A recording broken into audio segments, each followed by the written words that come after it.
3-4 whistle ಹೊಡಿಸಿದ್ದೀನಿ friends. ಇವಾಗ ಇದನ್ನ ಸೋಸ್ಕೊಳ್ಳೋಣ. ಇಷ್ಟು ಬೇಯಿಸ್ಕೊಳ್ಳೋಣ ಫ್ರೆಂಡ್ಸ್.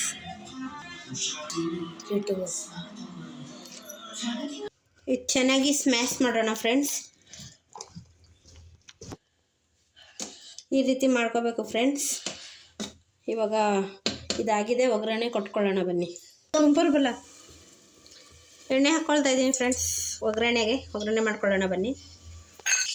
ಸಾಸಿವೆ ಹಾಕ್ಕೊತಾ ಇದ್ದೀನಿ, ಚಟಪಟ ಅಂದಿ. ನಂತರ ಕಟ್ ಮಾಡಿದ ಒಗ್ಗರಣೆಗೆ ಈರುಳ್ಳಿ 2. ಇದಾಗಿದೆ ಒಗ್ಗರಣೆ. ಇವಾಗ ಸಾಂಬಾರು ಹಾಕ್ಕೊಳ್ಳೋಣ ಫ್ರೆಂಡ್ಸ್. ಉಪ್ಪು ಹಾಕೋತಾ ಇದ್ದೀನಿ ಫ್ರೆಂಡ್ಸ್. ಇವಾಗ ರುಚಿಗೆ ತಕ್ಕಷ್ಟು ಹಾಕ್ಕೊಳ್ಳಿ.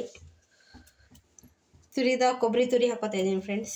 ಸೊಪ್ಪು ಸಾರಿಗೆ ಇದು ತುಂಬ ಚೆನ್ನಾಗಿರುತ್ತೆ, ನೀವು ಟ್ರೈ ಮಾಡಿ ನೋಡಿ ಫ್ರೆಂಡ್ಸ್. ಈ ಹದದಲ್ಲಿದೆ ಸಾಂಬಾರು.